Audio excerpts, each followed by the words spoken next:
Now, Andrea is the CEO of Think Pretty Salon in the UK and also a co-founder of Afro Hair and Beauty Africa. Yes. Yes. And with all that, she being a CEO, taking care of so many different businesses, she's also a bonus mom. And I just thought that it was imperative for us to highlight bonus moms because I feel like bonus moms don't get enough shine and appreciation, and they also don't get their story heard. So thank you for honoring the invitation to speak on being a bonus mom. So when you first met your partner, it was a package, you know, he came with his son. What were your thoughts on dating a man? Two. Okay, he came with 2 kids. So it's a full package. What were your thoughts initially when, you know, you started dating him, knowing that he had 2 children?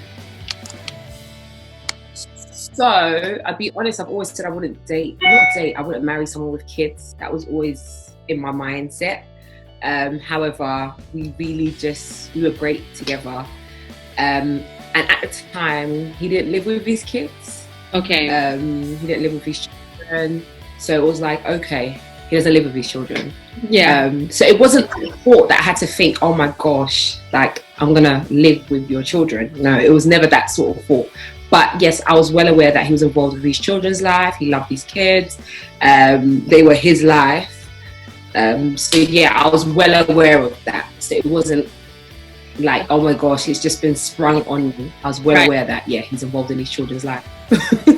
Now, before you got married, did you have the opportunity to start bonding with your kids? How long were you guys dating before you got married? So we dated, like properly officially dated for a year before we got married, but we were friends for years. So I actually knew him before he had children. Okay. And then, yeah, we were always cool. And then obviously he had these 2 children. It's like, okay, but I never ever thought, oh, I'd date you or I'd marry you. So it was never a thought, if that makes sense. So when we started dating and he introduced me to his children and his children's mother, it was the kids were fantastic. Right. They were very How old were they? His daughter was just turning 1. Okay. I believe. Okay. She was young. So I went to their party, the kids' party. Oh, and wow. I believe his son, they were like 10 months apart, 11 months apart. Wow. Okay. And they were young at the like either 2 and 3 or 1 and 2 young.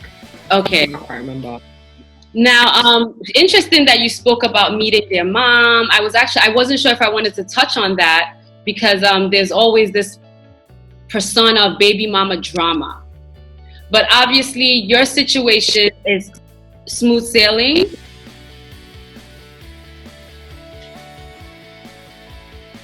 Baby mama drama is the word inevitable? Is that a right word? You can't avoid it. Right. So, yeah.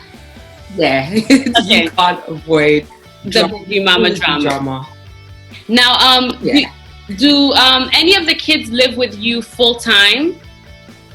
Yes. So Bentley, our son, lives with us full time. He's the eldest. Okay. So yeah, he's been with us this year 2 years. Okay. We've lived. So, yeah. Okay. Now, describe your first year as a bonus mom. Your first full year of actually officially, yes, I am the bonus mama. It was good in the terms of, oh my gosh. So it's different. I'm weird. I like different things. It's like, oh my gosh, I've got to take care of someone else. I've got to dress him up. I'm not that playful. I'm going to dress you up. You're going to look good. Me. But I didn't anticipate like the extra that came with it in terms of he's been with his mum for, at the time, it was 7 years. He just turned 7 when he came to us. So you've been with your mum for 7 years. You're used to doing things a certain way. And that all had to change when he came here. I had to learn, and I'm still learning about him. And it was a lot. It was a lot. I thought smooth sailing. I was like, yeah, me and his dad are great. Yeah. So it would just be an addition. But it's literally, it's like your life completely does a 360. Whereas I used to travel a lot. I could stay out late. I want to go out, I'm going out. Now it's a case of, oh my gosh, I need a babysitter. Oh my gosh, I need to make school run. I need to come back and make school run. I need to communicate with his dad, like, are you doing school run? Whereas before, our life was much very chilled, very easy, very fun. We were that sort of easygoing couple. Now when your friends are hitting you up, you're like, I don't have a babysitter. Your whole routine has changed. Completely changed. So it was difficult. I'm not gonna lie, it was very difficult, but it was a new experience. Right. Would you say that has been your greatest challenge as a bonus mom? No, I think the greatest challenge was learning his behavior, learning what he does, and getting him to unlearn a lot of things and adapt to our way of life, adapt to behavior we find acceptable. That has been the hardest challenge, because there'll be certain things where you're like, no, you're not going to do that. I'm not going to have that. Not in my house. And then it can either go left or it can go right. Do you get where I'm coming from? So I think that has been the greatest challenge in regards to my lifestyle, whether I want to go out or not. I think it hasn't been a big deal. If I really want to go out, we'll find a way to go out. But the greatest challenge has more been in less behavior. Okay. And what would you say has been the greatest reward out of being a bonus mom? Seeing his growth has been amazing, and hearing the response from like family and friends, like, hold on, it's like the same child that came the other day, and it's like, whereas when he came, he was speaking a totally different language. He didn't speak English. Now he's fluent in English. He can read and write English. Tree? Dutch. Oh, Dutch. Oh, wow. Yeah. So now he's trying to speak Tree as well, because we're a very Tree-spoken household. So he really wants to force himself to get it and want to know what you're talking about. So yeah, I feel as if he's like, right now, he's reading, writing English. Now, what is the relationship like between you and your son? You've been in his life for a while now, but how is it? Is it that bond where he knows he can open up to you, he can communicate with you because you've taken him on as your own? Most definitely. It's weird. We'll be in the house with me and his dad, and it's my name that I'll hear at least 5,000 times in a day. And I'm like, your dad is sitting right there. Dad's there. Ask your dad. Mom. So yeah, definitely. I can't run away. I can't get away.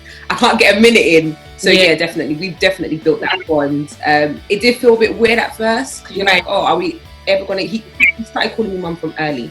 Oh, wow. So there wasn't any difficulty in him, being in a new environment with you? Did he adapt really well and very fast? He actually did. I must be honest. He adapted very quickly. He adapted very well. He had done summer holidays with us. So I think that helped. He did some holidays with us, so that had helped as well. When he came over, he understood why he was coming over. And what it was because of. We never kept that from him. So it was clear across the board what the aim was, what the goal was, and what I would do.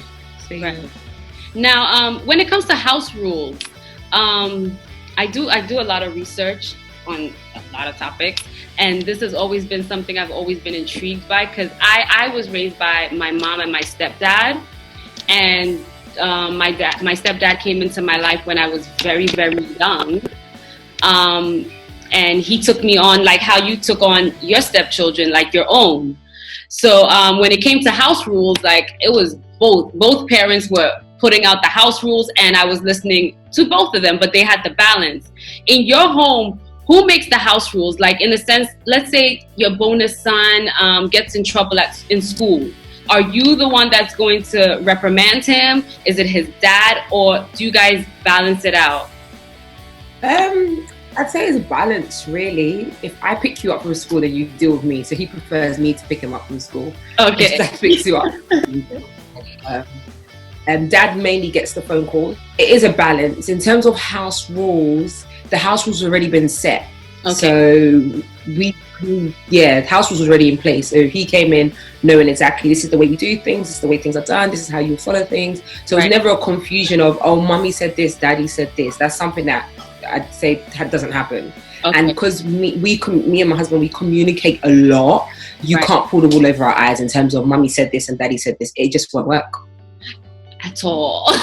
Okay, have you ever felt like you've had to take a step back when it comes to being a mom in your bonus mom duties?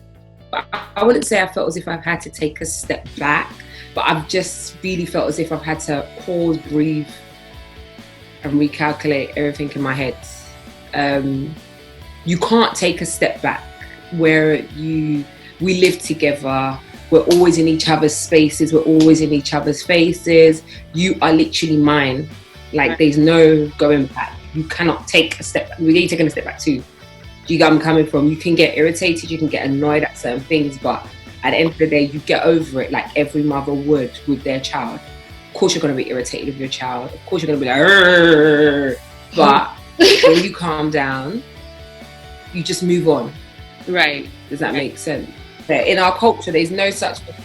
Yeah, in our culture, like it's like marriage, for instance. It's very hard for you to be like, yeah, we're on a break. We're on a break. In African culture, it's not going to happen. There's no such thing. You put yourself into it. Yeah, I'll stay there. Deal with it. That is very, very true.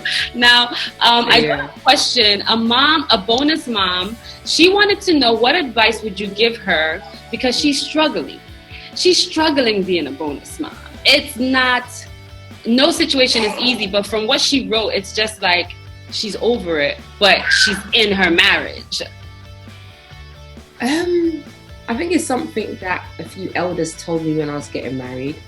And they said, right now when you're getting married, you're marrying him and his kids. If you can't marry him and his kids, you don't get married. You don't do it. So it's one of the ones, if you want your marriage, you will find a way to make it work. Does that make sense?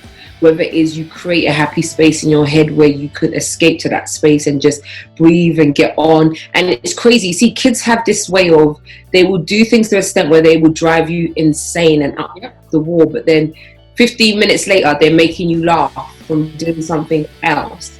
And as well, I'd say it has to do a lot has to do with the age of the children, of that bonus mom.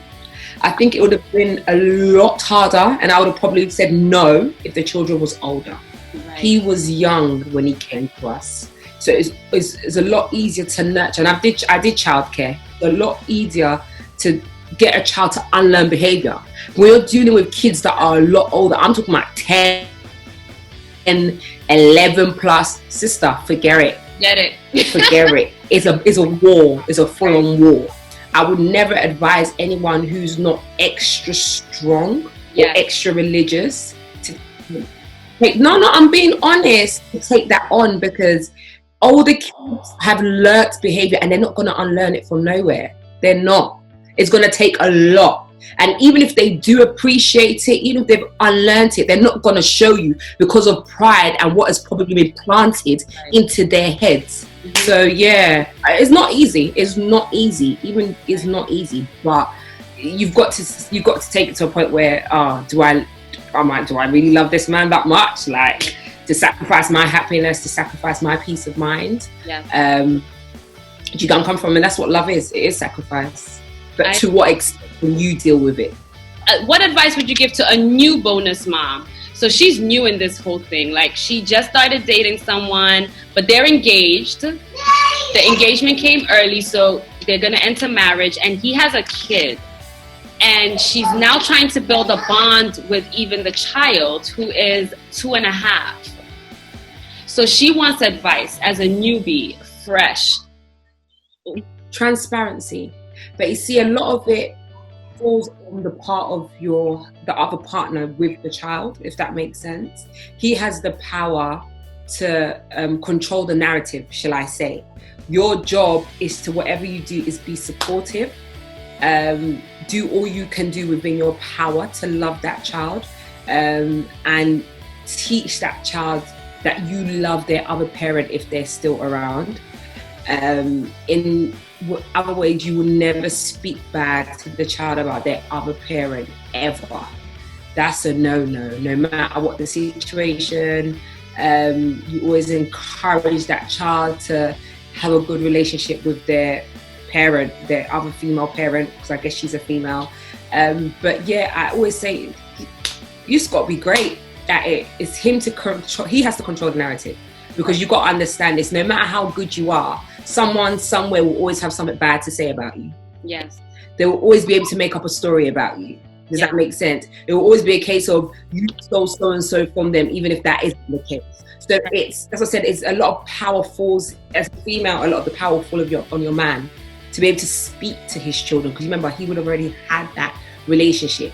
You then come in and make sure that, you know, everything is smooth sailing. You're teaching them what you have to teach them. You're loving them. You're nurturing them, and you're showing them what it is to be a loving parent. So I think that's where it stands. But you can't do so much in terms of, okay, I'm going to try and control everything, because you never know how it's going to play out. So I think that's the only way you can play it. And whereas the child is very young, there's still so much to learn. And right now, is the child's parent there? Is the child's other parent not there? You know, it can go in so many ways. It can go in so many ways. So yeah.